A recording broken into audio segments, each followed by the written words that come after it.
Movie की शुरुआत में हमें मछुआरों का एक छोटा सा गांव दिखाया जाता है जहां की हवाओं में सुकून घुला हुआ था और पानी की लहरें जैसे किसी पुरानी लॉरी की तरह बह रही थीं। उस शांत झील के किनारे एक नन्ही बच्ची अपनी दुनिया में मग्न होकर खेल रही थी और उसी वक्त उसका पिता अपनी जाल संभालते हुए मछली पकड़ने की तैयारी में लगा हुआ था। जब वो धीरे धीरे पैर रखता हुआ पानी में उतरने लगा तो उस नन्ही जान को लगा जैसे दुनिया की सबसे बड़ी तकलीफ उसे मिल गई हो। उसकी आंखें भर आईं और वो रोने लगी क्योंकि उस बच्ची को लगा कि उसका पापा उसे छोड़कर जा रहा है। यह देख पिता का दिल पिघल गया और वो वापस किनारे आया और उस बच्ची को हंसाने के लिए पानी में अजीब अजीब चेहरे बनाने लगा, मजाकिया हरकतें करने लगा और देखते ही देखते वो छोटी सी बच्ची जोर जोर से हंसने लगी। लेकिन ये खुशी का पल थोड़ी ही देर के लिए था। अचानक पिता का पूरा शरीर थरथराने लगा जैसे पानी के नीचे से कोई अदृश्य ताकत उसे जकड़कर खींच रही हो। वो धीरे धीरे गहराई में समाता चला गया और बच्ची अभी भी मुस्कुरा रही थी। उसे लग रहा था कि यह भी उसके पिता का कोई नया खेल है। वो मासूम बच्ची तब तक हंसती रही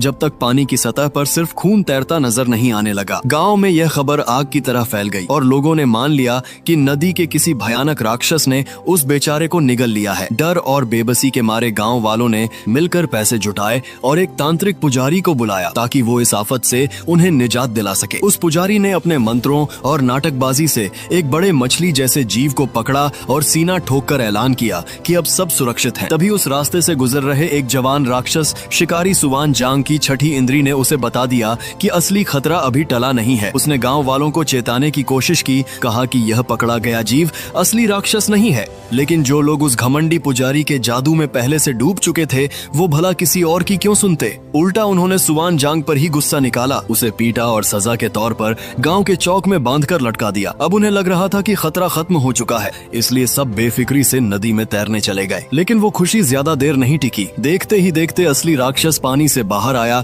और एक औरत को जिंदा निगल गया। चारों तरफ चीखें और भगदड़ मच गई। लोगों ने सोचा कि पानी से दूर रहेंगे तो बच जाएंगे, लेकिन राक्षस ने अपनी लंबी जीभ निकालकर जमीन पर खड़े लोगों को भी अपना निशाना बनाना शुरू कर दिया। वही नन्ही बच्ची अपनी माँ की तरफ दौड़ रही थी कि तभी उस जीभ ने उसे भी लपेट लिया। गांव वालों ने पूरी ताकत लगाई, खींचते रहे और आखिरकार उस जीभ को काट दिया। आखिरकार बच्ची को पुल की तरफ घसीट लाए, लेकिन राक्षस ने पानी से छलांग लगाई और उस मासूम बच्ची को पूरा निगल गया। यह देखते ही उसकी माँ का दिल और दिमाग दोनों जम गए और वो पागलों की तरह पानी में कूद गई। उधर सुवान जांग लटकते लटकते अपनी रस्सियां काटने की जुगत में लगा था। पानी के अंदर वो माँ डर से जम सी गई जब उसका सामना उस राक्षस से हुआ। वो रोते हुए गिड़गिड़ाते हुए अपनी बच्ची को वापस मांगती रही, लेकिन राक्षस ने बिना एक पल रुके उसे भी निगल लिया। इसके बाद राक्षस ने आसपास की इमारतों पर हमला शुरू कर दिया और लोग संतुलन खोकर नदी की तरफ गिरने लगे। तभी एक छोटा बच्चा भी फिसलकर पानी की तरफ जाने लगा, लेकिन ठीक उसी वक्त सुवान जांग खुद को आजाद कर चुका था। वो तेजी से पुल पर कूदा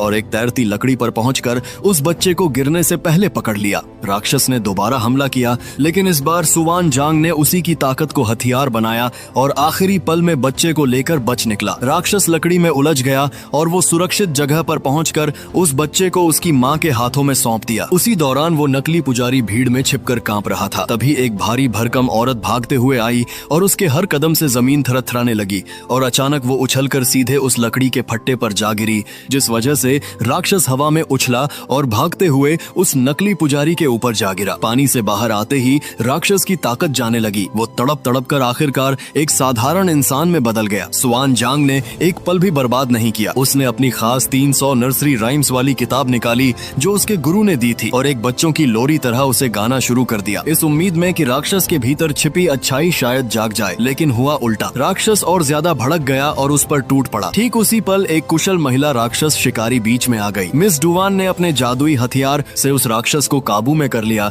और एक छोटी सी गुड़िया में कैद कर दिया। गाँव वालों ने राहत की सांस ली और उसे अपना हीरो मानने लगे। लेकिन मिस डुवान को सुवान जांग का तरीका बिल्कुल पसंद नहीं आया। उसने मजाक उड़ाते हुए कहा कि नर्सरी राइम्स से राक्षसों को हराने की सोचना सिर्फ बेवकूफी है। इस घटना के बाद टूटे हुए आत्मविश्वास के साथ सुवान जांग अपने गुरु के पास लौटा। उसे गहरा अफसोस था कि वो गांव वालों की रक्षा नहीं कर पाया। गुरु ने उसे समझाया कि उनका मकसद राक्षसों को मारना नहीं बल्कि उनके दिल की बुराई को खत्म करके उन्हें अच्छाई की राह पर लाना है। नई उम्मीद और नई सीख लेकर सुवान जांग फिर से निकल पड़ा उस सुअर राक्षस को खोजने जो अभी भी इंसानों के लिए खतरा बना हुआ था। सफर करते हुए वो एक गांव के छोटे से होटल तक आ पहुंचा, जहां कुछ समय पहले एक जवान जोड़ा खाना खाने रुका था और फिर रहस्यमयी तरीके से गायब हो गया था। असलियत बेहद भयावह थी। उस होटल का मालिक खुद एक भयानक सुअर राक्षस था, जिसने उन्हें मारकर खा लिया था। जब सुवान जांग अंदर दाखिल हुआ तो पहली नजर में सब कुछ सामान्य लगा।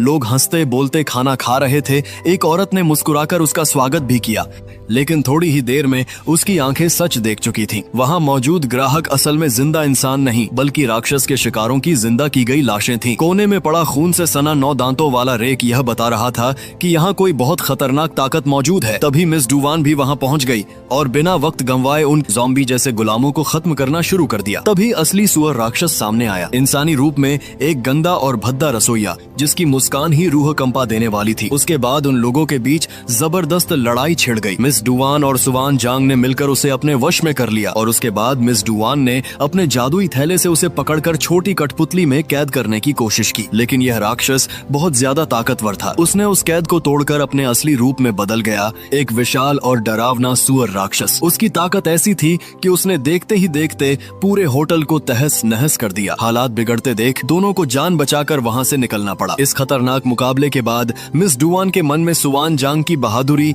और उसके निस्वार्थ स्वभाव की गहरी छाप पड़ गई थी। सुवान जांग में ताकत या हुनर भले ही कम था, लेकिन बिना डरे बुराई से टकराने की जो हिम्मत उसमें थी, वो मिस डुवान के दिल को छू गई। धीरे धीरे वो उससे प्यार करने लगी। उसने खुलकर अपनी भावनाएं जाहिर की और मौका पाते ही उसके करीब आने की कोशिश करने लगी। लेकिन सुवान जांग इस तरह के प्यार से कतराता था। उसका मानना था कि उसका मकसद सिर्फ पूरी इंसानियत में प्यार फैलाना है और किसी एक के साथ रोमांटिक रिश्ता उसके रास्ते में रोड़ा बन सकता है। इसलिए जब भी मिस डुवान उसके करीब आती, वो दूरी बना लेता, यहाँ तक कि भागने लगता। वो खुद को और अपने गुरु को ये यकीन दिलाता रहा कि उसे पूरी इंसानियत में प्यार फैलाना है और उसे कोई व्यक्तिगत रिश्ता नहीं चाहिए। लेकिन उसका चालाक गुरु समझ चुका था कि सुवान जांग अंदर से उलझा हुआ है, उसके शब्द और उसका दिल एक ही राह पर नहीं चल रहे। इसलिए उसने उसे सलाह दी कि वो 5 उंगलियों वाले पहाड़ पर जाए, जहाँ एक खतरनाक लेकिन अपार शक्तिशाली बंदर राजा सन वुकोंग सदियों से कैद है। गुरु को यकीन था कि अगर सुवान जांग उसकी मदद ले ले तो वो उस सुअर राक्षस को हराने में कामयाब हो सकता है।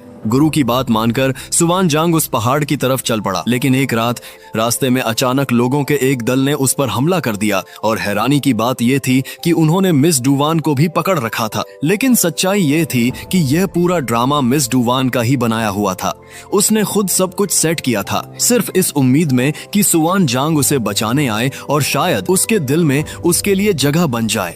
लेकिन इतनी मेहनत के बाद भी सुवान जांग का दिल नहीं पिघला। एक बार फिर उसने उसे ठुकरा दिया। इस बार मिस डुवान का दर्द और गुस्सा दोनों फट पड़े। उसने आपा खोते हुए सुवान जांग को ही कैद कर लिया और बांधकर वहां छोड़ दिया ताकि वो उनके प्यार के बारे में कुछ सोचे। तभी सुअर राक्षस ने फिर से उन पर हमला बोल दिया। वो उनकी गाड़ी पर टूट पड़ा और सीधे मिस डुवान पर वार किया, क्योंकि वो उसे पहचान चुका था, और उसे बुरी तरह घायल कर दिया। उसी वक्त 3 और राक्षस शिकारी वहां पहुंचे, अपने अजीब नामों और अलग अलग अंदाज के साथ। उन्होंने मिलकर सुअर राक्षस से लड़ाई की और कुछ देर में उसे वहां से भगा दिया। जब मिस डुवान ने देखा कि सुवान जांग उसकी तकलीफ देखकर कितना परेशान और बेचैन था, तो उसने इसे उसके प्यार की निशानी मान ली। उसने फिर से अपना दिल खोला, लेकिन इस बार भी उसे वही जवाब मिला, इनकार। दिल के टूटने और गुस्से की आंधी में उसने वो काम किया जो सुवान जांग को सबसे ज्यादा तकलीफ दे सकता था। उसने उसकी सबसे कीमती चीज 300 नर्सरी राइम्स वाली किताब उसके सामने ही फाड़ दी और उसे अकेला छोड़कर चली गई। टूटे हुए पन्ने जमीन पर बिखरे रहे और सुवान जांग उन्हीं के बीच एक बार फिर अकेला रह गया। उस दर्दनाक पल को पीठ पर लादकर टूटे दिल और भारी मन के साथ सुवान जांग अकेले ही आगे बढ़ गया। उसका इरादा साफ था, बंदर राजा को ढूंढना ही है। कई दिनों की थका देने वाली यात्रा के बाद वो 5 उंगलियों वाले पहाड़ तक आ पहुंचा। एक शांत घाटी थी, चारों तरफ कमल खिले हुए थे और उसी में एक छिपी हुई गुफा थी जो कमलों की सील से बंद थी।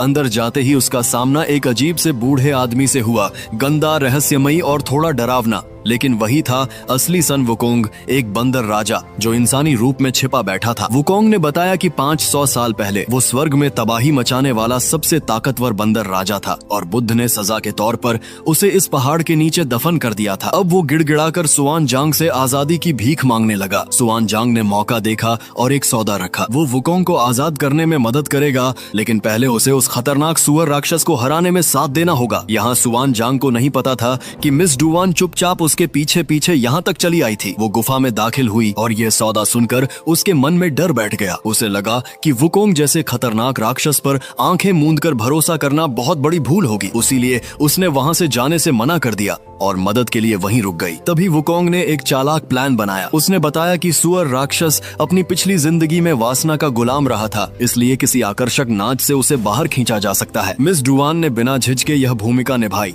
चांदनी रात में उसने एक मोहक नाच और गाना शुरू किया। उसकी हर अदा उस राक्षस को बाहर बुलाने के लिए थी और उनका यह प्लान काम कर गया। नाच की तरफ खिंचा सुअर राक्षस बाहर आया और उसी पल वुकोंग ने अपनी असली ताकत से पलक झपकते ही उसे धूल चटा दी। जैसे ही राक्षस कमजोर पड़ा, मिस डुवान ने अपना जादुई थैला निकाला और उसे एक छोटी कठपुतली में कैद कर लिया, ठीक वैसे जैसे नदी वाले राक्षस के साथ किया था। जीत की खुशी में मिस डुवान ने दोनों कैद किए हुए राक्षस सुवान जांग को तोहफे में दिए। फिर थोड़ी झिझक के साथ उसने अपनी उंगली से सोने की अंगूठी उतारी और उसे शादी के प्रस्ताव के रूप में उसके सामने रख दिया। बस इतना ही नहीं, उसने वो फटी हुई 300 नर्सरी राइम्स वाली किताब भी निकाली, जिसे उसने बड़े जतन से जोड़ने की कोशिश की थी। भले ही पन्ने सही क्रम में नहीं थे, उसके इन सच्चे और मासूम इशारों से साफ था कि उसका प्यार दिल की गहराई से था और इस बार उसे उम्मीद थी कि सुवान जांग का दिल पिघलेगा। लेकिन एक बार फिर निराशा ही उसका इंतजार कर रही थी। सुवान जांग ने उसका प्रस्ताव ठुकरा दिया, यहाँ तक कि खुद को रोकने के लिए उसने एक पत्थर उठाया और अपनी उंगली काटने की कोशिश की ताकि वो अंगूठी पहन ही ना सके। यह देखते ही मिस डुवान पूरी तरह बिखर गई। आंखों में आंसू लिए चुपचाप वो वहाँ से चली गई और जैसे ही वो नजरों से ओझल हुई, सुवान जांग के मन में पछतावे की लहर उठने लगी। लेकिन अब बहुत देर हो चुकी थी। इधर वुकोंग यह सब देख रहा था। उसने सहानुभूति का नाटक किया और चालाकी से सुवान जांग को गुफा के मुंह पर लगे कमल को तोड़ने के लिए उकसाया। बिना सच्चाई समझे सुवान जांग ने उस कमल को तोड़ दिया और इसी के साथ आखिरी सील भी हट गई जो वुकोंग को कैद किए हुए थी। अगले ही पल एक खतरनाक हंसी के साथ वुकोंग आजाद हो गया। 500 साल की कैद के बाद वो अपने असली रूप में लौट आया, एक भयानक और गुस्सैल बंदर राक्षस जो सोने के कवच में लिपटा हुआ था। सुवान जांग डर के मारे चिल्लाया और उसे रोकने की कोशिश की, लेकिन बुद्ध का नाम सुनते ही वुकोंग और ज्यादा भड़क गया। उसने एक जबरदस्त वार किया और सुवान जांग को दूर फेंक दिया। खून खांसते हुए वो जमीन पर गिर पड़ा। वुकोंग यही नहीं रुका, उसने उसके बाल पकड़कर जड़ से उखाड़ दिए। कुछ ही पलों में सुवान जांग खून से लथपथ एक गंजा भिक्षु बनकर जमीन पर पड़ा हुआ था। तभी वो 3 राक्षस शिकारी वहां प्रकट हुए। उन्होंने सोचा था कि बंदर राजा को हराकर नाम कमाएंगे, लेकिन वुकोंग के सामने उनकी ताकत कागज जैसी साबित हुई। उसने आसानी से उन सबको मिटा दिया। अब वो घायल सुवान जांग की तरफ बढ़ रहा था, उसे खत्म करने के लिए। तभी मिस डुवान वापस आ गई। वो उसके सामने कूदकर खड़ी हो गई। उसे बचाने के लिए उसने वुकोंग को उकसाया, उसका ध्यान अपनी तरफ खींचा और फिर दोनों के बीच आखिरी लड़ाई शुरू हो गई। मिस डुवान ने पूरी हिम्मत से मोर्चा संभाला, लेकिन वुकोंग की ताकत के आगे वो टिक नहीं पाई। जैसे ही वो मौत के करीब पहुंची, उसी पल सुवान जांग को अपने दिल की आवाज सुनाई दी। वो उसे अपनी बाहों में समेट लिया। आंखों में आंसुओं के साथ उसने वो बात कह दी जो वो हमेशा से अपने भीतर दबाए बैठा था, और वो कहने लगा कि वो हमेशा से उससे प्यार करता था। मिस डुवान ने एक हल्की सी मुस्कान दी और उसी की बाहों में सुनहरी रोशनी में बदलते हुए दम तोड़ दिया। दुख से टूटा हुआ सुवान जांग उसकी जोड़ी हुई किताब उठाने लगा और तभी उसे एहसास हुआ कि बिखरे हुए पन्ने एक दिव्य सूत्र में बदल चुके हैं। उसने पूरे दिल से उस पवित्र मंत्र को पढ़ना शुरू किया और थोड़ी ही देर में आसमान से एक चमकदार रोशनी उतरी। एक विशाल दिव्य हाथ प्रकट हुआ और वुकोंग को जमीन में दबा दिया और उसे पूरी तरह से काबू में कर लिया। धूल थमने के बाद जब वुकोंग हिल भी नहीं सकता था, सुवान जांग धीरे धीरे उसके पास गया। मिस डुवान की सोने की अंगूठी उतारकर उसके सिर पर पहना दी। वो अंगूठी सिकुड़कर एक जादुई हेडबैंड में बदल गई और इसी के साथ वुकोंग अब उसका शिष्य बन गया। इस दर्द और नुकसान के बाद सुवान जांग को वो सच्चा ज्ञान मिल चुका था जो शायद किताबों में नहीं था। उसे समझ आ गया कि असली मुक्ति दर्द और मोह का सामना करने के बाद ही मिलती है। उसके गुरु ने उसे एक नया नाम दिया, तांग सांझांग। अब वो एक सन्यासी भिक्षु बन चुका था जो पश्चिम की यात्रा पर निकल चुका था और इस तरह तांग सांझांग ने अपनी नई यात्रा शुरू की अपने 3 बदले हुए राक्षस शिष्यों के साथ। और इसी सीन के साथ ये मूवी यहाँ पर ही खत्म हो जाती है। तो दोस्तों, उम्मीद है कि आपको ये कहानी पसंद आई होगी। अगर आपको ये वीडियो अच्छा लगा हो तो वीडियो को लाइक करें और ऐसी ही मजेदार कहानियां देखने के लिए हमारे चैनल को सब्सक्राइब जरूर करें।